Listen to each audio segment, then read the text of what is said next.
I sigh with relief as I pull the last weed from the row and toss it onto the tarp.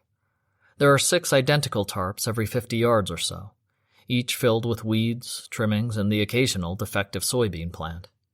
Each tarp represents a full day of work for me, and with this last row complete, I can finally take a half day off before turning my attention to the vegetable garden, which, after a week of neglect, is sure to present me with its own share of problems.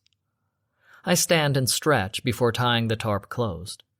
The waste management company will pick up the tarps tomorrow and grind the plant matter into mulch that farmers like myself will buy to fertilize their soil. Not a bad racket, getting paid to pick up and recycle the weeds, then getting paid again to deliver the ground weeds back to the same farmers. This farm is my family's legacy. My great-great-grandfather founded it in 1924 as a corn farm. They sold to groceries and general stores, but most of their money came from selling to the local ranches for use as livestock feed.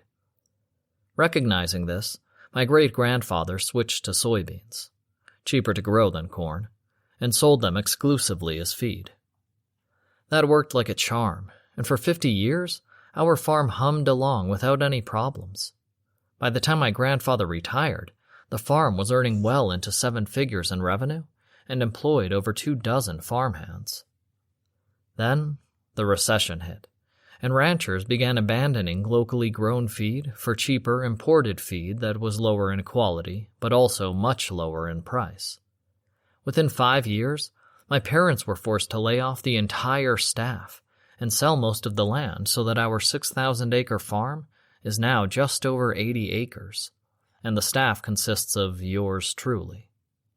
My parents wanted to sell the land and move us to the city, but I convinced them to sell to me. I wasn't about to give up on my family's legacy just because of a financial crisis. They resisted for months, but finally relented on the condition they give me the farm instead of selling it. I considered them to make it a loan, and now, 5 years later, I'll finally make enough profit to begin paying back that loan. $300. Yep. If my math is correct, after paying all of my bills and setting aside money for living expenses until the next harvest, I'll be able to send my parents a whopping $300.